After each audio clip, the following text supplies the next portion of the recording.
Saya Ahmad Daryanto, CM, sehari-hari bekerja di Sekolah Tinggi Filsafat Teologi Widya Sasana.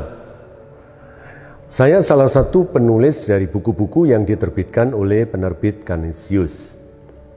Di antaranya yang saya pegang ini namanya Teologi Publik. Buku yang saya tulis sekaligus dengan rekan dosen dan mahasiswa dari program Doktor Teologi di kampus ini. Teologi publik di sini persisnya sayap metodologi dan praksis itu mengurai tentang model berteologi yang membuka mata kita untuk perkara-perkara publik. Jadi kita tahu bahwa pada waktu kita belajar teologi, kita itu seringkali diajari tentang Tuhan. Ya, siapakah Tuhan? Siapakah Kristus? Siapakah Roh Kudus? Dan seterusnya.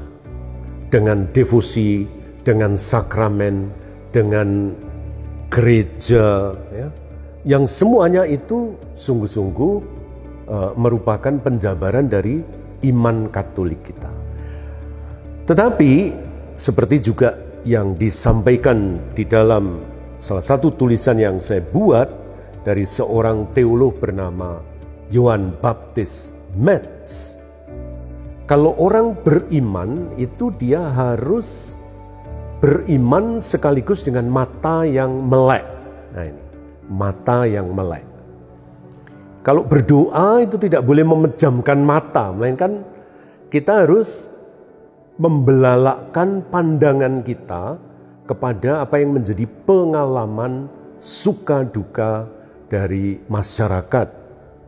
Jadi ada suatu perkara publik yang tidak boleh kita tinggalkan di dalam saat kita berteologi. Nah itu. Dari sebab itu Metz, ungkapan yang paling terkenal pada waktu kita itu berteologi, kita harus melek mata kita. Nah, gitu.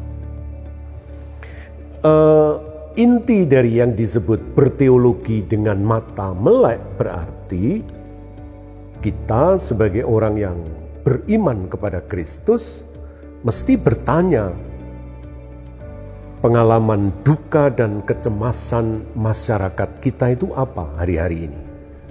Misalnya problem tentang perdamaian. Yang betul-betul ini tidak boleh dihindari oleh para teolog. Para teolog harus tampil berani dalam refleksi iman Katoliknya untuk mengusahakan tata damai.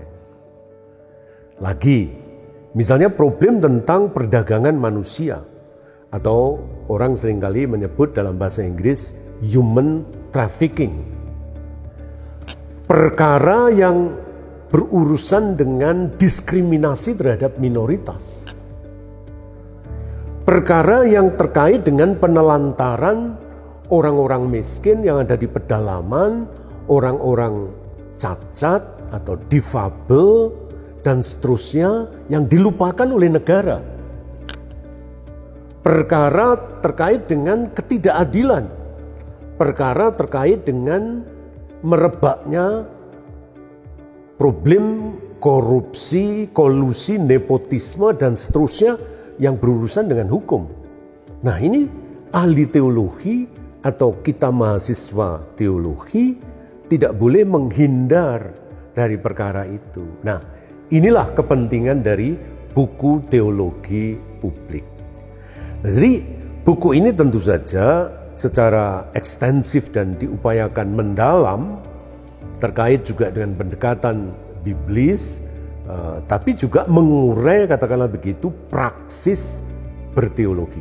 Ingat dalam gereja kita itu ada apa yang disebut ajaran sosial gereja Katolik. Nah ajaran sosial gereja Katolik itu suatu paradigma berteologi dan beriman yang betul-betul tidak selesai di dalam refleksi, tidak selesai dalam keindahan kata dan kalimat teologis, melainkan harus berlanjut di dalam gerakan-gerakan nyata. Dari sebab itu metodologi ajaran sosial Katolik yaitu to see, melihat realitas, to judge, ya, merefleksikannya dalam iman, realitas sosial itu, dan muaranya ada pada to act, yaitu pada tindakan atau gerakan konkret untuk merealisasikan tata damai, tata adil, dan tata yang menghormati keluhuran martabat manusia.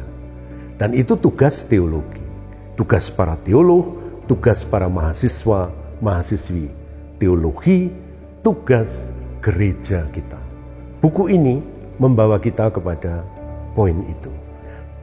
Kawan-kawan Kanisius, kawan-kawan sahabat Kanisius, selamat menikmati buku ini dan semoga buku ini bermanfaat untuk gereja Indonesia merealisasikan kerajaan Allah yang damai, sejahtera, dan utamanya juga menghormati martabat manusia.